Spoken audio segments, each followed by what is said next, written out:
አንድ መጽሐፍ ሳነብ ምን ይላል? ልጅቷ ትምህርት ቤት ስትሄድ የለበሰችው ዩኒፎርም ከሌሎቹ ተማሪዎች ይልቅ በጣም አጭር ዩኒፎርም ለብሳ መጣች። ዩኒፎርሙን አሳጥረዋለች። ርዕሰ መምህሩ አያትና ነይ ብሎ ጠራት። ወላጅ አምጪ አላት። እሺ ብላ እናቷን ይዛ መጣች። እናትየዋ ደግሞ ስትመጣ ከልጅቷ በላይ አጭር ቀሚስ የለበሰች ናት። ከዛ መምህሩ ጋር ቆመች። ይሄው እናቴ ቹትና አለች። ቀና ብሎ ሲያት ርዕሰ መምህሩ ከልጅቷ በላይ የእናትየዋ ቀሚስ አጭር ነው። አያትና ትኩር ብሎ አንቺ ራስሽ አላት እናትየውን። ወላጅ አምጪ አላት። እውነቱን ነው የምነግራቸው። ብዙ ወላጆች ገና ወላጅ የሚያስፈልገን ማሳደግ አንችልም።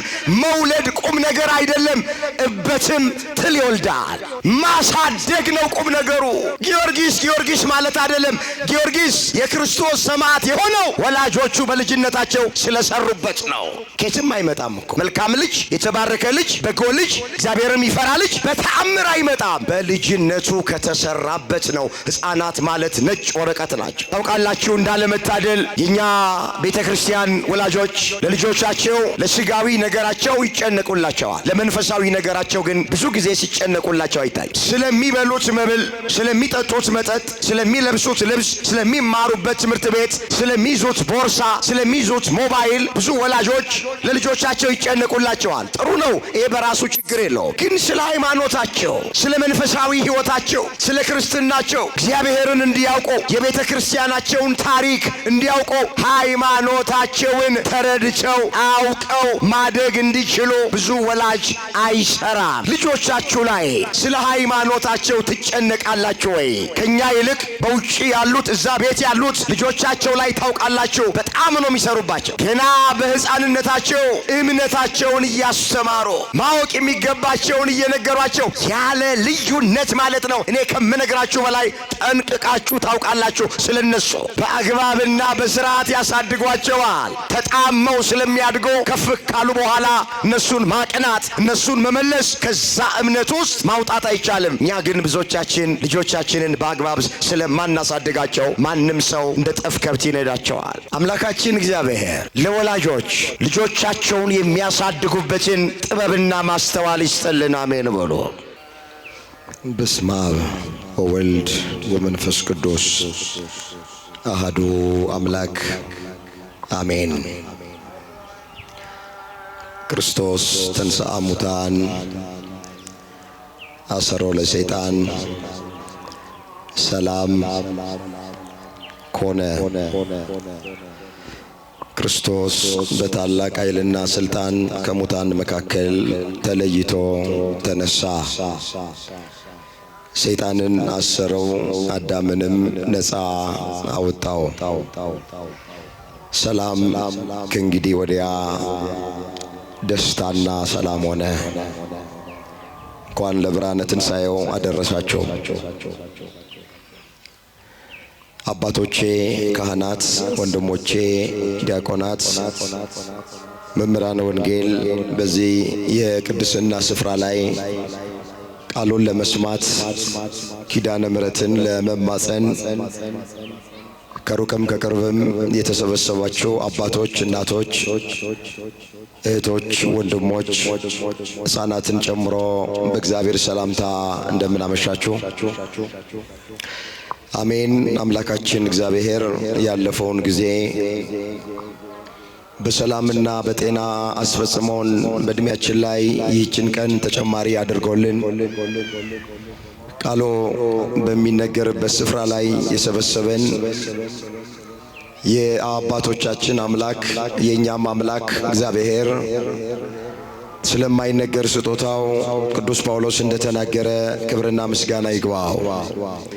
የእናታችን የእመቤታችን የቅድስት ድንግል ማርያም አማላጅነት አይለየን። በዛሬው ዕለት በቤተ ክርስቲያናችን መታሰቢያው ከሚደረግለት ከሊቀ ሰማዕታት ከቅዱስ ጊዮርጊስ ረድኤትና በረከት ሁላችንንም በቸርነቱ ያሳትፈን። የምስጢር ባለቤት ቸሩ አምላካችን እግዚአብሔር የተሰወረውን የወንጌል ምስጢር ለሁላችን ገልጦ የሚረባንንና የሚጠቅመንን ነገር እንዲያስተምረን የሱ ቅዱስ ፍቃዶ ይሆንልን። እንኳን አደረሳችሁ።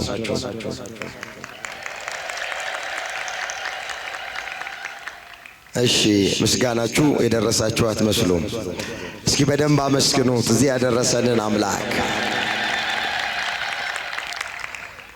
እንግዲህ እንኳን አደረሳችሁ ያልነው በመጀመሪያ ለበዓለ ትንሣኤው ነው። ሁለተኛ ደግሞ ዛሬ በቤተ ክርስቲያናችን ከሚከበሩት በዓላት መካከል የሊቀ ሰማዕታት የቅዱስ ጊዮርጊስን በዓለ ዕረፍት እያከበርን ያለነውና ለነዚህ ሁሉ በዓላት ያደረሰንን አምላክ እስኪ ከልባችሁ አመስግኑት። ድገሞና እግዚአብሔር የተመሰገነ ይሁን። ወደ ዕለቱ የወንጌል አገልግሎት እንሄዳለን። ለዛሬ እግዚአብሔር በሰጠን ጊዜና ሰዓት የምንማማርበት የትምህርታችን ርዕስ የሚሆነው እስከ ሞት ድረስ የታመንከውን የሕይወትን አክሊል እሰጥሃለሁ የሚል ይሆናል። ይህንን በርዕስነት ያነሳነውን ኃይለ ቃል በመጽሐፍ ቅዱሳችን ላይ ተመዝግቦ የምናገኘው በዮሐንስ ራእይ ምዕራፍ 2 ቁጥር 10 ላይ ነው። እስከ ሞት ድረስ የታመንከውን የሕይወትን አክሊል እሰጥሃለሁ። ርዕሳችን ይሄ።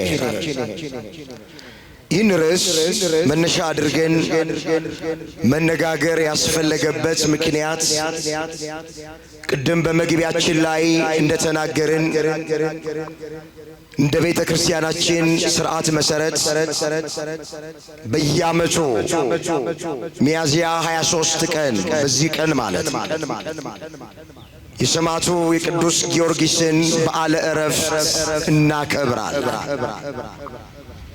በዚሁ መሰረት ወቅቱን ዘመኑን የዋጀ ትምህርት መማር እንድንችል ይህን ርዕስ ለዛሬ መርጠነዋል።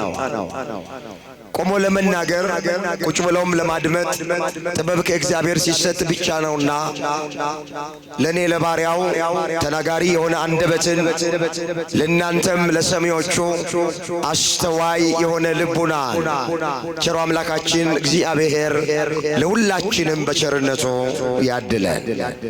እስኪ አንድ ጊዜ በርዕስነት ያነሳነውን ኃይለ ቃል በአንደበት ብቻ ሳይሆን ከማስተዋል ጭምር ሆነን ይሄ ድምፅ የሚሰማን ሁላችን በህብረት ለመናገር እስኪ ራሳችንን እናዘጋጅ። እስከ ሞት ድረስ በሉስ የታመንከውን የሕይወትን አክሊል እሰጥሃለሁ። ምን እልሃለሁ?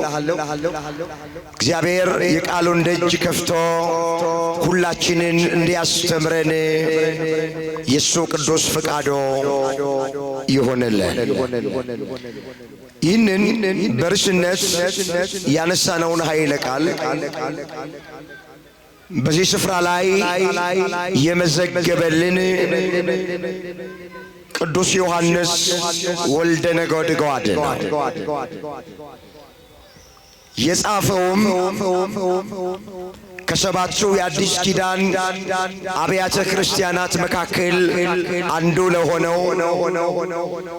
በሰመርኔስ ለሚገኘው ለቤተ ክርስቲያን አለቃ የተነገረ ቃል ሁላችን እንደምናውቅ በአዲስ ኪዳን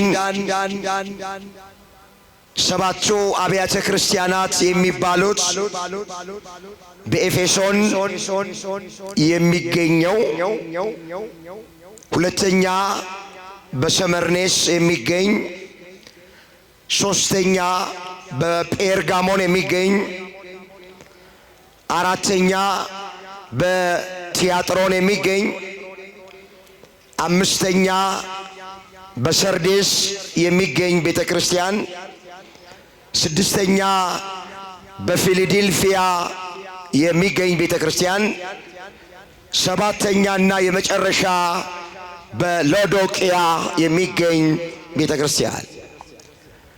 እነዚህ ሰባቱ የአዲስ ኪዳን አብያተ ክርስቲያናት ተብለው ነው የሚጠሩት።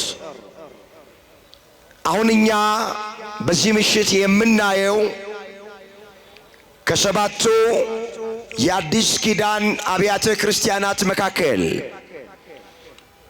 በሰመርኔስ ወዳለው ወደ ቤተ ክርስቲያን መልአክ ወይም አለቃ የተጻፈውን አንስተን እንቆይበታለን። እንደዚህ ይለዋል ቅዱስ ዮሐንስ፣ ልትቀበለው ያለውን መከራ አትፍራ፣ እነሆ እንድትፈተኑ ዲያብሎስ ከእናንተ አንዳንዶቻችሁን በወህኒ ሊያገባችሁ አለው። 10 ቀን መከራን ትቀበላላችሁ፣ እስከ ሞት ድረስ የታመንኩን የሕይወትን አክሊል እሰጥሃለሁ። መንፈስ ለአብያተ ክርስቲያናት የሚለውን ጆሮ ያለው ይስማ። ድል የነሳው በሁለተኛው ሞት አይጎዳም ይላል። ስለ ቃሉ የቃሉ ባለቤት የሰራዊት ጌታ አምላካችን እግዚአብሔር ስሙ ለዘላለም የተመሰገነ ይሁን። ዛሬ የምንማረው ስለ ነገረ ሰማዕታት ነው። ለምን የሰማዕቱን በዓል እያከበርን ስለሆነ በዚህ ዙሪያ ላይ እንማራለን። አምላካችን እግዚአብሔር በጉባኤያችን መካከል ተገኝቶ የቃሉን ደጅ ለሁላችንም ከፍቶ ያስተምረን። በዚህ ርዕስ ውስጥ 3 ነገሮችን በዋናነት እየፈጠንን ለማየት እንሞክራለን። በመጀመሪያ ጊዮርጊስ ማን ነው የሚለውን አስቀድመን እናያለን። በሁለተኛ ደረጃ ዛሬ ቅዱስ ጊዮርጊስ ምን ያደረገበት ቀን ነው የሚለውን እንመለከተዋል። በመጨረሻ ከዚህ ሰማዕት ምንድነው የምንማረው የሚለውን ተመልክተን ለዛሬ ትምህርታችንን እንቋጨዋለን። ቆሞ ለመናገር ቁጭ ብሎም ለማድመጥ ጥበብ ከእግዚአብሔር ሲሰጥ ብቻ ነውና ለኔ ለባሪያው ተናጋሪ የሆነ አንደበትን ለናንተም ለሰሚዎቹ አስተዋይ የሆነ ልቡናን ቸሩ አምላካችን እግዚአብሔር ለሁላችንም በቸርነቱ ይክፈትልን። ጊዮርጊስ ማለት የስሙ ትርጉም ኮከብ፣ ብሩህ ፀሐይ ማለት ነው። የስሙ ትርጉም ይሄ ነው። ጊዮርጊስ ስንል ኮከብ ማለታችን፣ ፀሐይ ብሩህ ማለታችን። አባቱ አንስጣቲዮስ ወይም ዞሮንቶስ፣ እናቱ ደግሞ ቴዎብስታ ወይም አቅሌስያ እየተባሉ ይጠራል። ገድሉን ስናነብ የቅዱስ ጊዮርጊስ አባትና እናቱ ጊዮርጊስን እስከ 10 ዓመቱ ድረስ አባቱ እስከ ሞተበት ቀን ድረስ ማለት የቅዱስ ጊዮርጊስ አባት ገና ጊዮርጊስ የ10 ዓመት ብላቴና በነበረ ጊዜ በሞት ተለይቶታል። ሌላ ቦታን ያደገው በስርዓት በአገባብ ሰርተውና ቀጠው ቅዱስ ጊዮርጊስን አሳድገውታል። ሰማዕት የሆነው የክርስቶስ ምስክር የሆነው በሃይማኖቱ የጸናው በምግባሩ የቀናው አምላኩ እግዚአብሔርን አስደስቶ ያለፈው ቅዱስ ጊዮርጊስ ወላጆቹ በስርዓትና በአገባብ ስላሳደጉት ነው። መጽሐፍ እንደዚህ ይላል፣ ልጅህን በሚሄድበት መንገድ ምራው፣ በሸመገለ ጊዜ ከእርሱ ፈቀቅ አይልም ተብሎ ተጽፏል። መጽሐፈ ምሳሌ ምዕራፍ 22 ቁጥር 6 ላይ የተመዘገበ የእግዚአብሔር ቃል። ቃሉን አስተውሉት።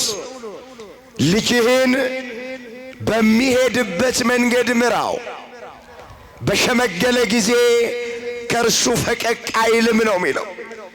ወገኖቼ ልጆቻችንን በአገባብና በስርዓት ያሳደግናቸው እንደሆነ በሃይማኖት የጸኑ በምግባር የቀኑ እግዚአብሔር የሚደሰትባቸው ይሆናሉ።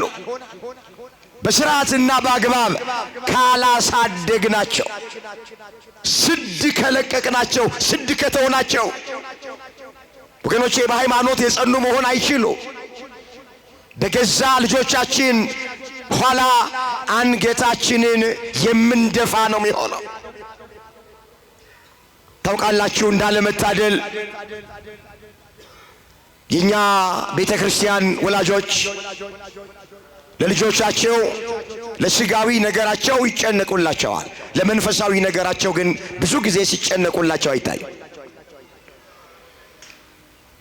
ስለሚበሉት መብል፣ ስለሚጠጡት መጠጥ፣ ስለሚለብሱት ልብስ፣ ስለሚማሩበት ትምህርት ቤት፣ ስለሚይዙት ቦርሳ፣ ስለሚይዙት ሞባይል ብዙ ወላጆች ለልጆቻቸው ይጨነቁላቸዋል። ጥሩ ነው፣ ይሄ በራሱ ችግር የለውም።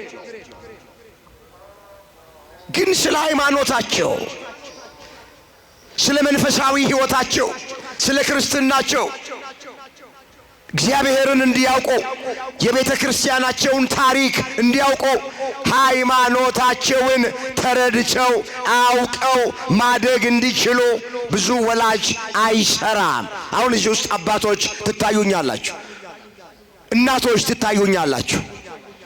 ልጆቻችሁ ላይ ስለ ሃይማኖታቸው ትጨነቃላችሁ ወይ? ከኛ ይልቅ በውጪ ያሉት እዛ ቤት ያሉት ልጆቻቸው ላይ ታውቃላችሁ በጣም ነው የሚሰሩባቸው። ገና በሕፃንነታቸው እምነታቸውን እያስተማሩ ማወቅ የሚገባቸውን እየነገሯቸው ያለ ልዩነት ማለት ነው። እኔ ከምነግራችሁ በላይ ጠንቅቃችሁ ታውቃላችሁ ስለነሱ። በአግባብና በስርዓት ያሳድጓቸዋል። ተጣመው ስለሚያድጉ ከፍ ካሉ በኋላ እነሱን ማቅናት፣ እነሱን መመለስ ከዛ እምነት ውስጥ ማውጣት አይቻልም። እኛ ግን ብዙዎቻችን ልጆቻችንን በአግባብ ስለማናሳድጋቸው ማንም ሰው እንደ ጠፍ ከብት ይነዳቸዋል። የቅዱስ ጊዮርጊስ ወላጆች እናትና አባቶ ልጃቸውን በአገባብና በስርዓት አሳድገውታል። ቅዱስ ጳውሎስ ምንድን ነው የሚለው?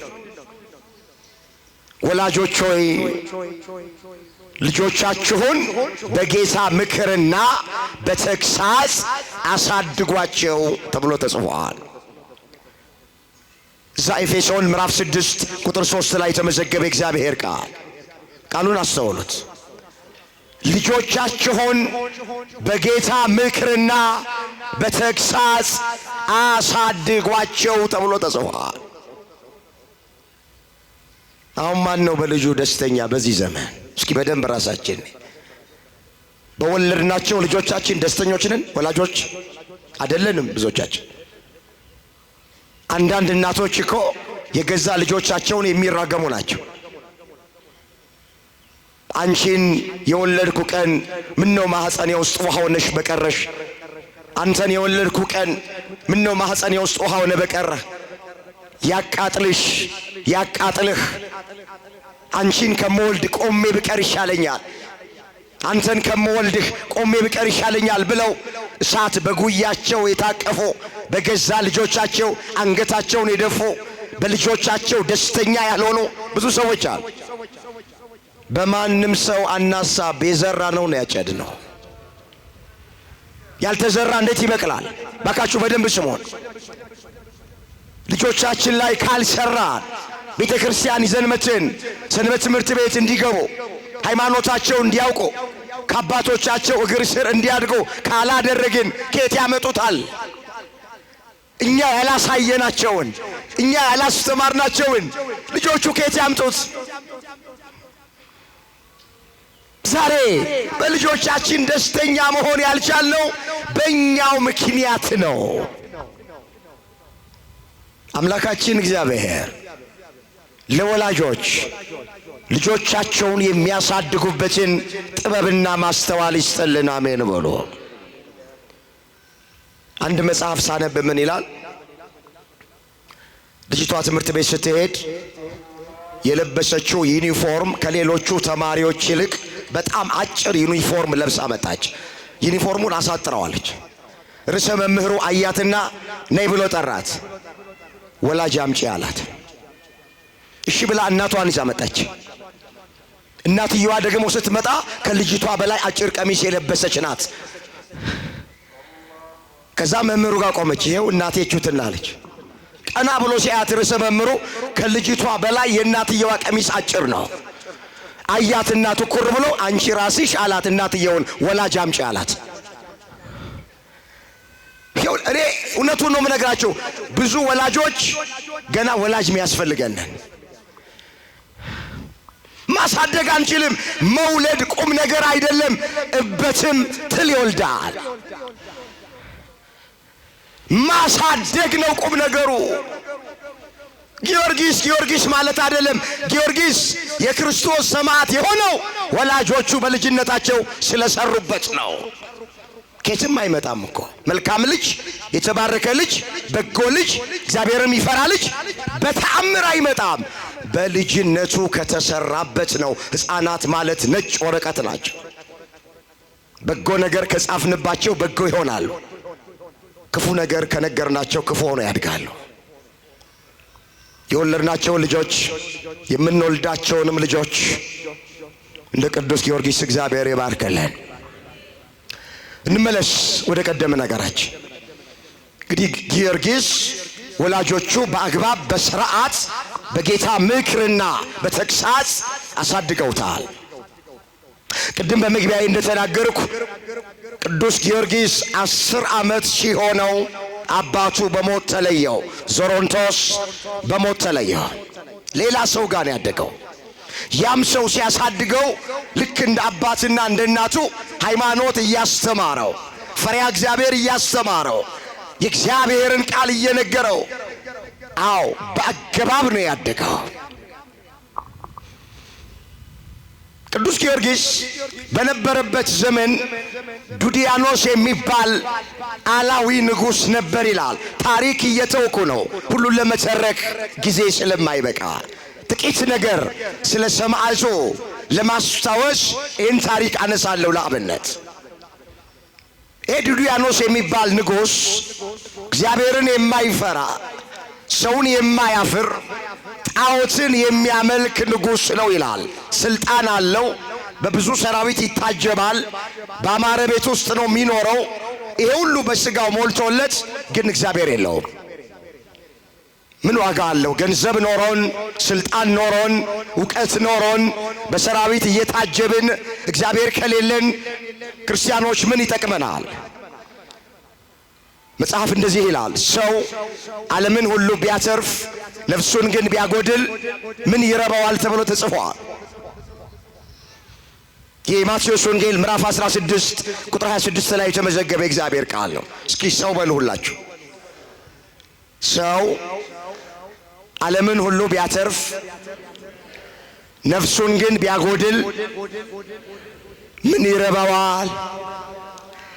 ዓለምን ማትረፍ ገንዘብን ማትረፍ ሊሆን ይችላል። ዓለምን ማትረፍ ስልጣንን ማትረፍ ሊሆን ይችላል። ዓለምን ማትረፍ እውቀትን ማትረፍ ሊሆን ይችላል። ዓለምን ማትረፍ ዓለማዊው ነገሩን ማትረፍ ሊሆን ይችላል። ዓለምን አትርፈን ገንዘብን አትርፈን ስልጣንን አትርፈን እውቀትን አትርፈን እግዚአብሔር ከሌለን ደሃ ነን። ደሃ የሚባለው የዕለት ጉርስ የዓመት ልብስ የሌለው አይደለም። እሱ ደሃ አይባልም። ደሃ የሚባለው እግዚአብሔር የሌለው ነው። ማን የሌለው አልኳችሁ? እግዚአብሔር ያለውማ ባለጸጋ ነው። እግዚአብሔርን የሚያውቅ እግዚአብሔርን የሚፈራ እግዚአብሔርን የሚያመልክ ባለጸጋ ነው እሱ። እስኪ አንድ ቃል አስታውሳችሁ። በዚህ በሁለተኛ ቆሮንቶስ መልእክቱ ሐዋርያው ቅዱስ ጳውሎስ ይህንን የሚገልጥ ቃል ተናግረዋል። ሁለተኛ ቆሮንቶስ ምዕራፍ 6 ቁጥር 8 ጀምሮ እንደዚህ ይላል፣ በክፉ ወሬና በመልካም ወሬ ራሳችንን እናማጥናለን። አሳቾች ስንባል እውነተኞች ነን፣ ያልታወቅን ስንባል የታወቅንን፣ የምንሞት ስንመስል እነሆ ሕያዋን ነን፣ የተቀጣን ስንሆን አንገደልም፣ ሐዘንተኞች ስንሆን ዘወትር ደስ ይለናል፣ ድሆች ስንሆን ብዙዎቹን ባለጠጎች እናደርጋለን፣ አንዳች የሌለን ስንሆን ሁሉ የኛ ነው። በጣም የሚገርም ቃል ነው። ስትሰሙት እርስ በርሱ የሚጋጭ ይመስላል። ድሆች ስንሆን ሌሎቹን ባለጠጋ እናደርጋለን ይላል ጳውሎስ። ሰው እንዴት ድሃ ሆኖ ሌላውን ባለጠጋ ማድረግ ይችላል? አንዳች የሌለን ስንሆን ሁሉ የኛ ነው ይላል። ሰው እንዴት አንዳች የሌለው ሆኖ ሁሉ የሱ እንዴት ሊሆን ይችላል? ሐዘንተኞች ስንሆን ዘወትር ደስ ይለናልማል። የሁላችሁ አንዳች የሌለን ስንሆን ሁሉ የኛ ነው፣ ድሆች ስንሆን ሌሎቹን ባለጠጋ እናደርጋለን ማለት ሁሉ ያለው እግዚአብሔር የኛ ከሆነ፣ ምናመልከው ከሆነ፣ ምናውቀው ከሆነ፣ ምንፈራው ከሆነ ሁሉ የኛ ነው። ወገኖቼ ምን አላችሁ ስትባሉ እግዚአብሔር አለኝ በሉ። ማን አለኝ? ማን አለኝ? እግዚአብሔር አለኝ። እግዚአብሔር ያለው ሰው ወገኖቼ ሁሉም ነገር አለው። ለምን? ሁሉም የእግዚአብሔር ነዋ። ዓለምና ሞላው የሱ ነዋ። ታዲያ ዓለምና ሞላው የእርሱ የሆነው አምላክ የኛ አምላክ ከሆነ፣ የኛ አባት ከሆነ፣ እሱን የምናመልከው ከሆነ ሁሉ የኛ ነው። ሚነሳን፣ የሚከለክለን፣ የሚያሳጣን አንዳች ነገር የለም። ዳዊት ምን ብሎ ነው የዘመረው? እግዚአብሔር እረኛዬ ነው። ጨርሱት እስኪ። የሚያሳጣኝ ነገር የለም ማለት እግዚአብሔር ለኛም ጠባቂያችን ነው። የሚያሳጣን አንዳች ነገር የለም። እንመለስ ወደ ቀደመ ነገራችን። ዱዲያኖስ ጣዖት የሚያመልክ ነው። ዓይን ያለው ማያየውን፣ ጆሮ ያለው ማይሰማውን፣ እጅ ያለው ማይዳስሰውን፣ እግር ያለው ማይራመደውን ከንቱ የሆነውን የቀልድ ሥራ ለሱ የሚንበረከክ ነው። መጽሐፍ የአሕዛብ ጣዖታት የብርና የወርቅ የሰው የእጅ ሥራ ናቸው። ዓይን አላቸው አያዩምም፣ ጆሮ አላቸው አይሰሙም፣ እጅ አላቸው አይዳስሱም፣ እግር አላቸው አይራመዱም። የሚሰሯቸውና የሚታመኑባቸው ሁሉ እንደ ምናምን የሆኑ ብሎ ዳዊት ጽፎልናል። መዝሙር 113 ቁጥር 12 ላይ የተመዘገበ እግዚአብሔር ቃል። ቃሉን አስተውሉት። የአሕዛብ ጣዖታት የብርና የወርቅ የሰው የእጅ ሥራ ናቸዋል። ዓይን አላቸው አያዩም አለ። ዓይን አላቸው ምን አይሉም? የሁላችሁም ምእመናን ጣዖት ዓይን አለው ግን ምን አይልም? መስክሩ እንጂ ምን አይልም? ጣዖት ጆሮ አለው ግን ምን አይልም? አይሰማም። ጣዖት እጅ አለው በእጁ ግን ምን አይልም? አይዳስስም። ጣዖት እግሮች አሉት በእግሩ ግን ምን አይልም? የሁላችሁ የኛ አምላክ ዓይን አለው በምህረቱ ያየናል። የኛ አምላክ ጆሮ አለው በጆሮቹ ጸሎታችንን ይሰማል። አመስግኖት፣ ክብር ምስጋና ለስሙ ይሁን። ጸሎትን የሚሰማ አምላክ ነው የኛ አምላክ። በምህረቱ የሚያየን ነው የኛ አምላክ። ዱዲያኖስ የሚያመልከው ዓይን እያለው ማያየውን፣ ጆሮ እያለው ማይሰማውን፣ እጅ እያለው ማይዳስሰውን፣ እግር እያለው ማይራመደውን ከንቱ የሆነውን የቀልድ ሥራ ያምናል። የኛ ግን አምላካችን ማን ነው? አቤት! ማን ነው የፈጠረን? ሚያኖረን ማን ነው? የመከራ ቀን ደራሻችን ማን ነው? መካኒቱን ወላድ የሚያደርጋት ማን ነው? በምድር በረከት በሰማይ ደግሞ ርስቱን የሚያወርሰን ማን ነው? እሱ ነው፣ እግዚአብሔር ነው። ሌላ ምን አለን? እሱን ነው የምናመልከው። ተስፋችን እግዚአብሔር ነው። እኛ መጽሐፍ እስራኤሎች ስማ፣ አምላካችን እግዚአብሔር አንድ እግዚአብሔር ነው። አንተም አምላክህ እግዚአብሔርን በፍጹም ልብህ፣ በፍጹም ነፍስህ፣ በፍጹም ኃይልህ ውደድ፣ እሱን ብቻ አምልክ፣ ከሱ ጋር ተጣበቅ ተብሎ ተጽፏል። ዘዳግም 6 ቁጥር 4 ላይ የተመዘገበ እግዚአብሔር ቃል። እስኪ እስራኤል ሆይ ስማ በሉ። ይስሙ፣ ንገሯ። እስራኤል ሆይ ስማ፣ አምላካችን እግዚአብሔር አንድ እግዚአብሔር ነው። እግዚአብሔር ስንት ነው? አንዳንድ ከኛ ቤተ እምነት ውጪ ያሉ ሰዎች ኦርቶዶክሳውያን አማልክቶቻቸው ብዙዎች ናቸው። ይኸው ዛሬ ቅዱስ ጊዮርጊስን እያመለኩ ነው የሚሉናል። በዓሉን ለማክበር ስንሰበሰብ ድንግል ማርያምን ያመልካሉ ይሉናል።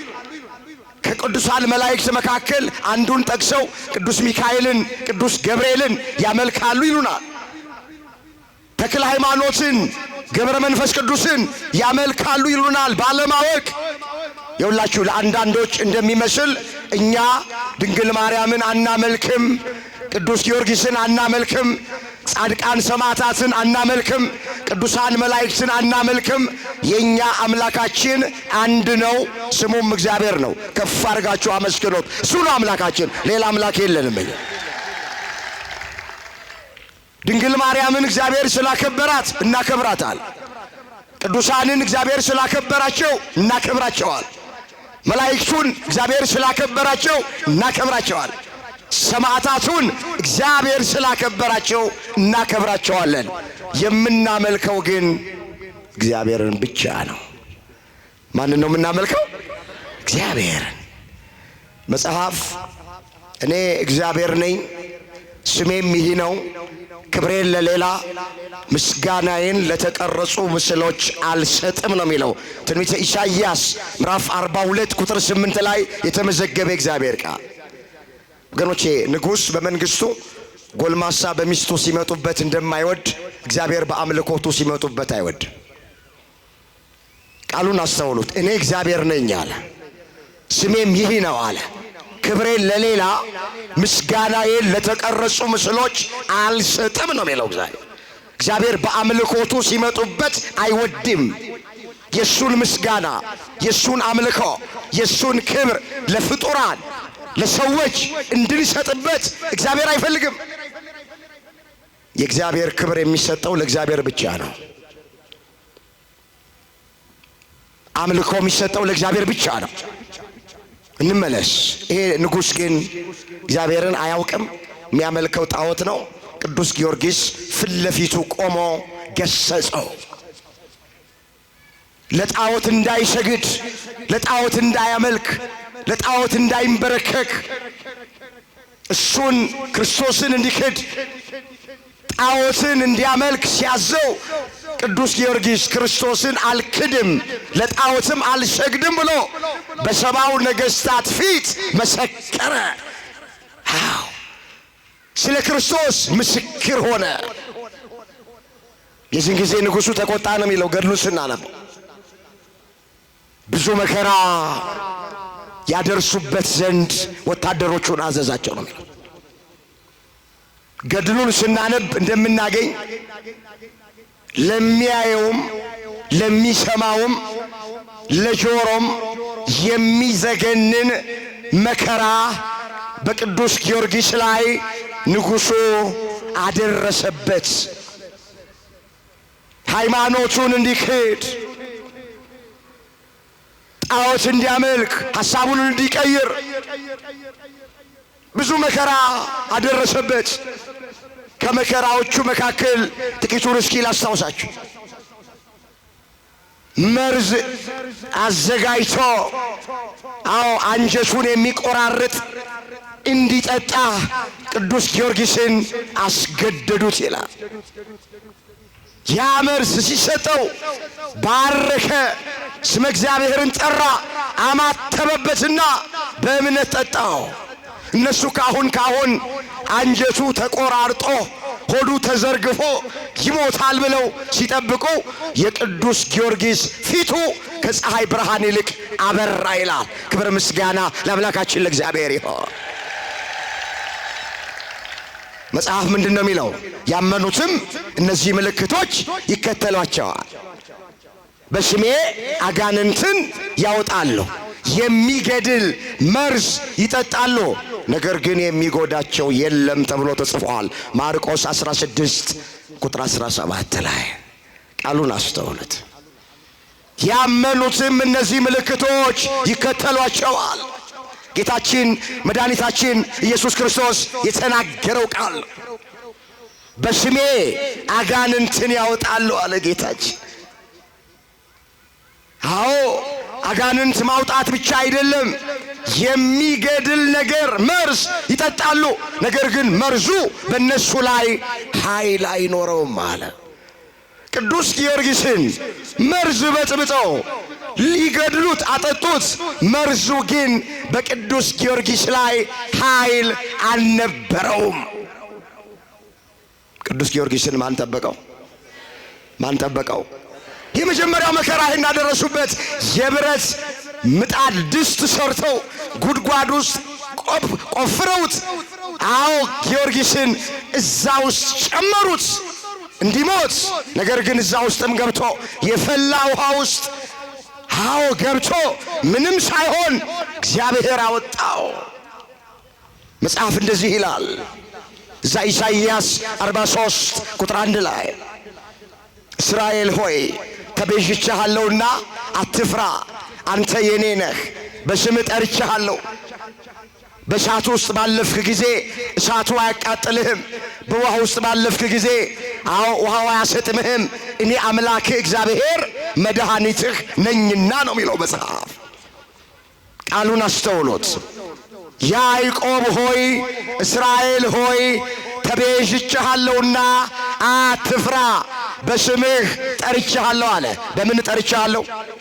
ይኸውላችሁ ይሄ ቃል ለጊዜው ለእስራኤል ይነገር እንጂ ለፍጻሜው ስለ ሁላችን የሚነገር ቃል ነው። እግዚአብሔር እያንዳንዳችንን በስማችን ነው የሚጠራ። ታውቃላችሁ ሰው በጣም ደስ የሚለው ነገር በስሙ ጠርታችሁ ሰላም ስትሉት ነው። አንድ ቀን ወይም 2 ቀን መንገድ ላይ ያገኛችሁትን ሰው በሚቀጥለው ቀን ስታገኙት ስሙን ጠርታችሁ ሰላም ስትሉት ያ ሰው በጣም ደስ ይለዋል። እግዚአብሔር ደስ በሚለን መንገድ መጣ።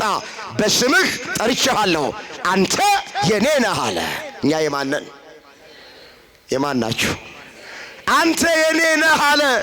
ኦርቶዶክሳውያን እኛ ባካችሁ የኛ አይደለንም፣ እኛ የእግዚአብሔር ነን። እኛ የክርስቶስ ነን። በጥንተ ተፈጥሮ የፈጠረን አምላካችን እግዚአብሔር ነው። በእጆቹ ያበጃችን፣ በመዳፎቹ የቀረጽን፣ ግሩምና ድንቅ አድርጎ የሰራን፣ በእናታችን ማህፀን ሳለን ደም አርግቶ አጥንት ሰክቶ በአፍንጫችን የሕይወት እስትንፋስ እፍ ብሎ ሕያው ያደረገን አምላካችን እግዚአብሔር ነው። በአዲስም ተፈጥሮ ወገኖቼ የፈጠረን በአዲስ ኪዳን ሥጋውን ቆርሶ ደሙን አፍስሶ በአዲስም ተፈጥሮ የፈጠረን ጌታችን ኢየሱስ ክርስቶስ ነው። ስለዚህ እኛ የኛ አይደለንም፣ እኛ የመድኃኔ ዓለም ነን፣ እኛ የክርስቶስ ነን፣ እኛ የእግዚአብሔር ነን። መጽሐፍ እንደዚህ ይላል፣ ማንም ሰው ለራሱ አይኖርም፣ ማንም ሰው ለራሱ አይሞትም። በሕይወት ሆነን ብንኖር ለጌታ እንኖራለን፣ ብንሞትም ለጌታ እንሞታለን ተብሎ ሮሜ 14 ቁጥር 7 ላይ ተመዝግቧል። እስኪ ይሄ ቃል በልባችሁ እንዲጻፍ ስለምፈልግ ከኔ ቀጥላችሁ ቃሉን ተናገሩ። ማንም በሉ እስኪ ለራሱ አይኖርም፣ ማንም ለራሱ አይሞትም። በሕይወት ሆነን ብንኖር ለጌታ እንኖራለን፣ ብንሞትም ለጌታ እንሞታለን። ታዲያ ምን ያስጨንቀናል? ለራሳችን የማንኖር ለራሳችን የማንሞት ከሆነ ለምንድን ነው እንቅልፋችሁን አታችሁ ቁጭ ብላችሁ የምታድሩት? የእግዚአብሔር ቃል ደግመዋለሁ፣ ሮሜ 14 ቁጥር 7 ማንም ሰው ለራሱ አይኖርም፣ ደግሞ ማንም ሰው ለራሱ አይሞትም። በሕይወት ሆነን ብንኖር ለጌታ እንኖራለን፣ ብንሞትም ለጌታ እንሞታለን። ምን ማለት ነው? ለጌታ መኖር ማለት ለእግዚአብሔር ፈቃድ መኖር ማለት። ለራስ መኖር ማለት ለራስ ፈቃድ መኖር ነው። ወገኖቼ ክርስቲያን ለራሱ አይደለም መኖር ያለበት፣ ክርስቲያን መኖር ያለበት ለአምላኩ ነው። የእግዚአብሔርን ፈቃድ የአምላኩን ፈቃድ እያደረገ ነው መኖር ያለበት። ስለዚህ እኛ የኛ አይደለንም፣ እኛ የክርስቶስ ነን። ስጋውን ቆርሶ ደሙን አፍስሶ ውድ ዋጋ ከፍሎ በዋጋ ገዝቶናል። ምንድነው ያለው ሐዋርያው? በዋጋ ተገዝታችኋልና የራሳችሁ አይደላችሁ። ስለዚህ በሚሞት ስጋችሁ እግዚአብሔርን አክብሩት። እዚህ አንደኛ ቆሮንቶስ ምዕራፍ 6 ቁጥር 19 ላይ የተመዘገበ እግዚአብሔር ቃል። እስኪ በዋጋ በሉ። በዋጋ ተገዝታችኋልና ለራሳችሁ አይደላችሁም። ስለዚህ እኛ የማንን በምን ተገዝተናል? ዋጋው ምንድነው? የደም ዋጋ። ዋጋው ገንዘብ አይደለም፣ ብርና ወርቅ አይደለም። ባካችሁ ክርስቶስ እኛን የገዛበት ዋጋ ቅዱስ ሥጋውን በመቆረስ ክቡር ደሙን በማፍሰስ ነው የተገዛ ነው። በበግ ደም አይደል፣ በፍየሎችና በጠቦቶች በጊደሮች ደም አይደለም የተገዛ ነው። እኛ የተገዛ ነው በክርስቶስ ደም ነው። ይሄ ሁሉ ዋጋ የተከፈለለት ሕዝብ ነው። ምናልባት ተርታ ልብስ ለብሰን መቀመጣችንን ባካችሁ አትዩ። ደሳሳ ጎጆ ውስጥ መኖራችንን ባካችሁ አትመልከቱ። ኢየሱስ ክርስቶስ ለትንሹም ለትልቁም ወገኖቼ ዋጋ ከፍሏል። በዋጋ ገዝቶናል። እኛ የራሳችን አይደለንም። አንተ የኔ ነህ ማለት ይሄ ነው። በዋጋ መድኃኔዓለም ገዝቶናል። እንመለስ ወደ ቀደመ ነገራችን። ያዕቆብ ሆይ ተቤዥቼሃለሁና አትፍራ፣ አንተ የኔ ነህ። በውሃ ውስጥ ባለፍህ ጊዜ ውሃ አያሰጥምህም፣ በእሳት ውስጥ በሄድክ ጊዜ እሳቱ አያቃጥልህም፣ ነበልባሉም አይፈጅህም። እኔ አምላክ እግዚአብሔር መድኃኒተኛ ነኝና። ቅዱስ ጊዮርጊስ ወገኖቼ እሳት ውስጥ የፈላ ውስጥ ተጣለ፣ ነገር ግን ምንም ሳይሆን ወጣ። እግዚአብሔር ጠበቀ፣ ወጣ። ይሄ ብቻ አይደለም፣ በመንኮራኩር ፈጩት። አልሞት ሲላቸው በንጉሱ ትእዛዝ ቅዱስ ጊዮርጊስን መንኮራኩር ውስጥ አስገብተው በመንኮራኩር ፈጩት። ወገኖቼ የደረሰበት መከራ እኮ ቀላል አይደለም እኮ። ዛሬ እኛ የምንኖረው ክርስትናና ሰማዕታቱ ያሳለፉት ክርስትና ሲነጻጸር ወገኖቼ ሚዛን ላይ መውጣትም አይችልም። አሁን እኛ በክርስትናችን ምክንያት፣ በሃይማኖታችን ምክንያት፣ በቤተ ክርስቲያናችን ምክንያት የሚደርስብን መከራና የቀደሙት አባቶቻችን የእምነታችን መስራቾች ዋኖቻችን የደረሰባቸውን ስናነጻጽረው የኛ ምንም ማለት አይደለም። የኛ ቁጥር ውስጥም አይገባም። በመንኮራኩር ፈጮት። ቅዱስ ጳውሎስ ይህንን እንዲህ አድርጎ ጽፎታል። እስኪ ተመልከቱት። ዕብራውያን 11 ቁጥር 35 ጀምሮ አነበዋለሁ። እንደዚህ ይላል፣ ሴቶች ሙታናቸውን በትንሣኤ ተቀበሉ፣ ሌሎችም መዳንን ሳይቀበሉ የሚበልጠውን ትንሣኤ እንዲያገኙ እስከ ሞት ድረስ ተደበደቡ። እስከ ምን ድረስ ተደበደቡ? እስከ ሞት ድረስ ተደበደቡ። ሌሎቹም መዘበቻ በመሆን በመገረፍ ከዚህም በላይ በእስራት በወህኒ ተፈተኑ። በድንጋይ ተወግረው ሞቱ፣ ተፈተኑ።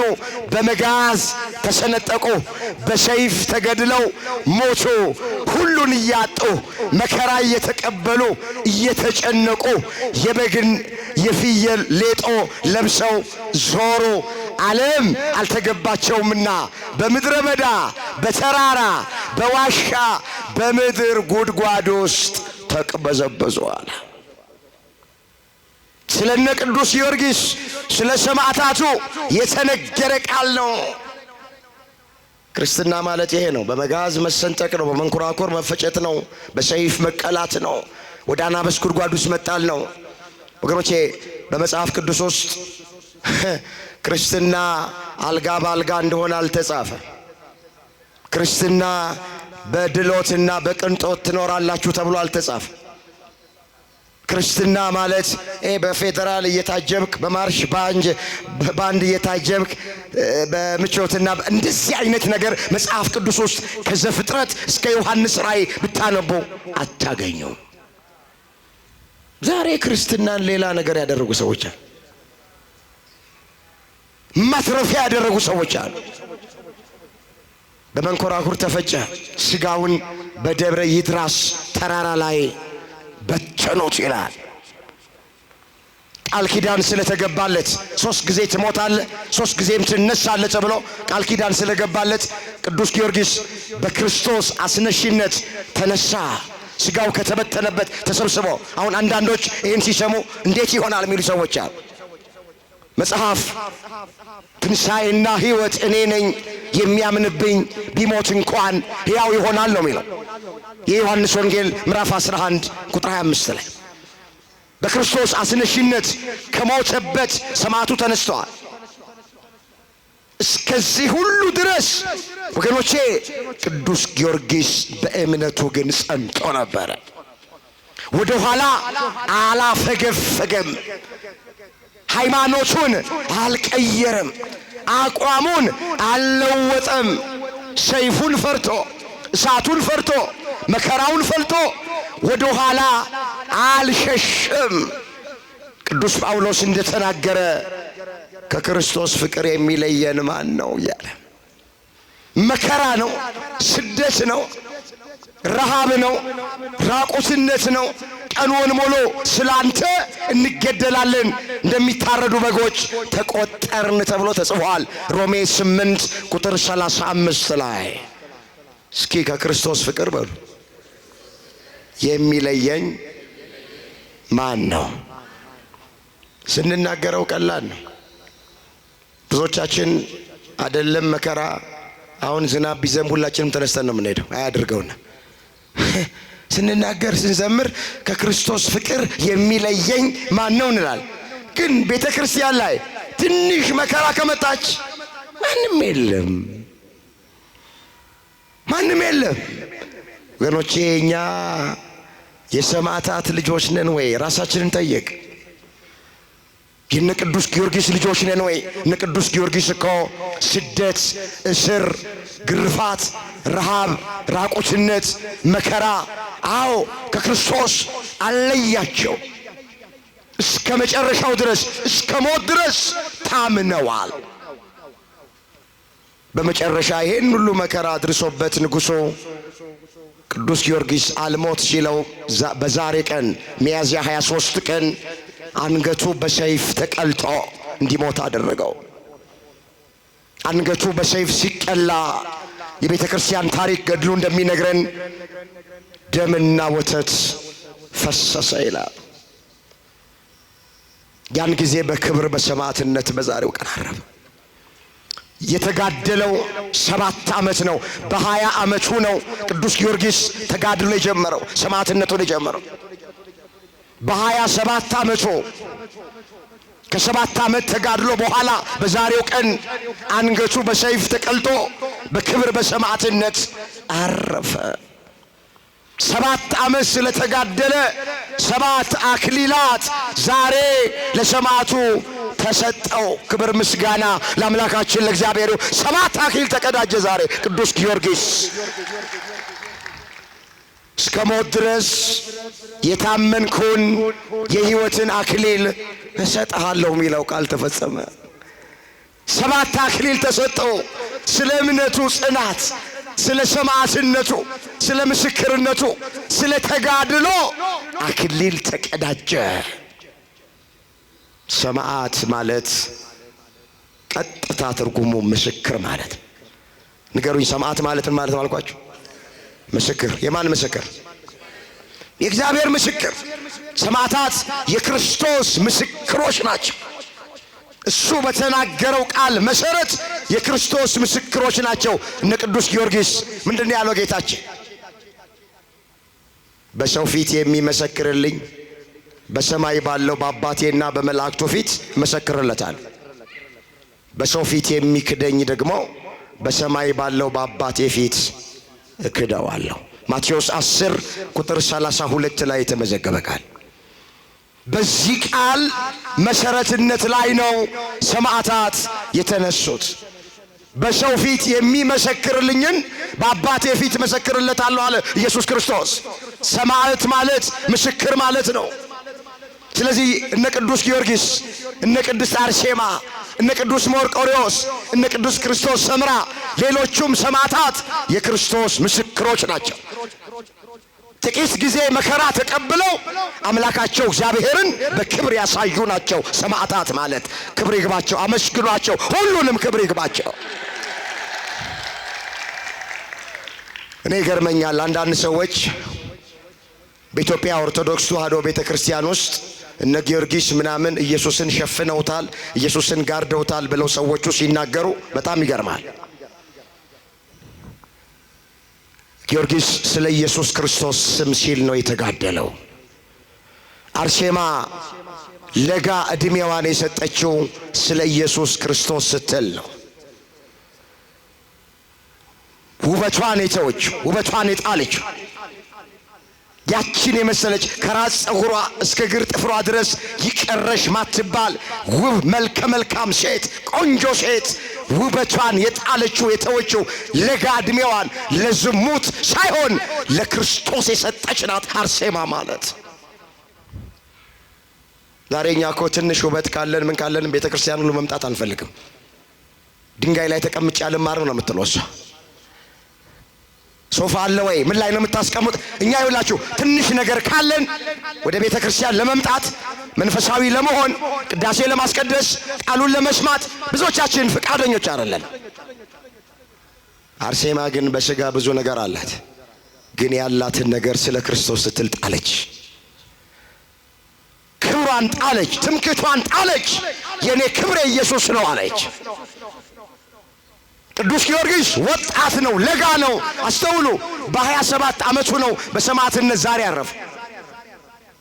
ግን በ27 ዓመቱ የሰራው ስራ 100 ዓመት የኖረ ሰው የማይሰራው ስራ ነው። እድሜ ዝም ብሎ ቢበዛ ብቻውን ምን ዋጋ አለው? ካልተጠቀምንበት፣ ቁም ነገር ካልሰራንበት። 100 ዓመት ኖሮን ቁም ነገር ካልሰራን ምን ዋጋ አለው? በራሱ እድሜ መቁጠር ምን ይጠቅማል? ጊዮርጊስ 27 ዓመት ነው የኖረው እዚህ ምድር ላይ። ግን በ27 ዓመት ውስጥ ተአምር የሰራ ወጣት ነው። የሱን ፈለግ እንድንከተል አምላካችን እግዚአብሔር ሁላችንን ይርዳ። እስኪ ትምህርቴን ሰብሰብ ላድርግ። ከቅዱስ ጊዮርጊስ ምን እንማራለን? አንድ ሁለት ነገር ብቻ አይቼ ትምህርቴን ልጨርስ። በመጀመሪያ ከቅዱስ ጊዮርጊስ የምንማረው ምንድነው ስንል ወጣትነትን ለእግዚአብሔር መስጠት። ለማን መስጠት? ለእግዚአብሔር። ለምን? አሁን እንደተረክን ቅዱስ ጊዮርጊስ በወጣትነቱ ስለ ክርስቶስ የተጋደለ ነው። ወጣትነቱን ለእግዚአብሔር የሰጠ ነው። መጽሐፍ እንደዚህ ይላል፣ በጉብዝና ወራት ፈጣሪህን አስብ ተብሎ ተጽፏል። መክብብ 12 ቁጥር 1 ላይ የተመዘገበ እግዚአብሔር ቃል። የጭንቀት ቀን ሳይመጣ፣ ደስ የማያሰኙ ቀኖች ሳይመጡ በጉብዝና ወራት ጨብጠህ ማቆም ሮጠህ መቅደም በምትችልበት በወጣትነትህ በጉብዝና ወራት ፈጣሪህን አስብ። ቅዱስ ጊዮርጊስ በወጣትነቱ ፈጣሪውን ያሰበ ነው። ዛሬ ወጣቱ ፈጣሪውን እያሰበ ይሆን? እስኪ ወጣቶች ራሳችንን ህይወታችን ምን ይመስላል? ፈጣሪያችንን እያሰብን ይሆን? እግዚአብሔርን እያስደሰት ነው ይሆን? ራሳችንን ለእግዚአብሔር ሰጥተን ይሆን?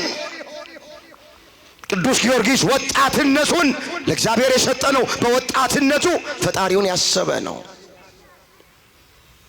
እግዚአብሔር ከቤቱ የራቁትን ወጣቶች፣ ጫተራ ያሉትን፣ ጠጅ ቤትና አረቄ ቤት ያሉትን፣ እግዚአብሔር የማይከብርበት ስፍራ ያሉትን ወጣቶች ማስተዋልን ልብን ሰጥቶ ወደ ቤቱ አምላካችን እግዚአብሔር ያምጣለን። ንገሯቸው ሄዱና በዚህ ዘመን ወገኖቼ እንኳን ከእግዚአብሔር ርቀን ከቤተ ክርስቲያን ርቀን ይቀርና ቀርበንም አልሆነም። ስለዚህ ወጣቶች ይሄን ክፉ ዘመን መሻገር፣ ይሄን ክፉ ዘመን ማለፍ ከፈለግን ወደ እግዚአብሔር ቤት ውስጥ እንግባ፣ ወደ እግዚአብሔር ጉያ ውስጥ እንግባ። የነገ ሕይወታችን የተባረከ እንዲሆን፣ ነገ እግዚአብሔር ሕይወታችንን እንዲባርከው ወጣትነታችንን ለክርስቶስ እንስጥ፣ ለቤተ ክርስቲያን እንስጥ። ባለን ጉልበት፣ ባለን ኃይል፣ ባለን አቅም ሁሉ እግዚአብሔርን እናገልግልበት። ጊዮርጊስ በመጀመሪያ የሚያስተምረን በወጣትነት ፈጣሪያችንን ማሰብ እንደሚገባን ያስተምረናል። ሁለተኛ ከቅዱስ ጊዮርጊስ ምን እንማራል? የእምነት ጽናት፣ መከራን አለመፍራት። ምንም አይነት መከራ ቢመጣ መጋፈጥ፣ እሱን ያስተምረናል ቅዱስ ጊዮርጊስ። እሳቱ ቢነድበት፣ ሰይፉ ቢሳልበት፣ ወገኖቼ መንኮራኩሩ ቢዘጋጅ፣ ውሃው ቢፍለቀለቅበት፣ ሰባው ነገሥታት በፊቱ ቆመው ሃው ቢያስፈራሩት በእምነቱ ጸና እስከ መጨረሻው ድረስ። አልካደም አምላኩን። መከራውን ተሰቅቆ መከራውን ፈርቶ ወደ ኋላ አልተመለሰም። ስለዚህ ምንም አይነት መከራ ቢገጥመን እስከ መጨረሻው ድረስ እንድንጸና ቅዱስ ጊዮርጊስ ያስተምረናል።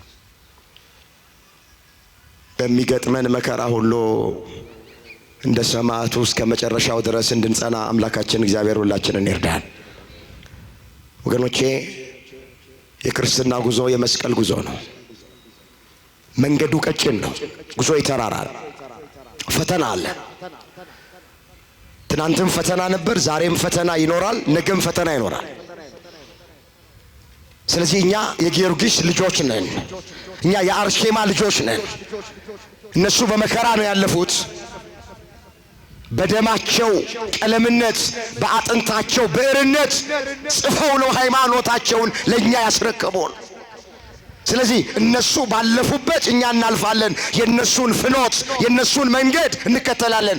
ክርስትና የአበባ ምንጣፍ ተነጥፎ የወርቅ ጫማ ተጫምተን ማር እየላስን ቅቤ እየበላን እሴይ ስለቴ ሰመረ እያልን በድሎትና በቅንጦት የምንኖረው ኑሮ አይደል።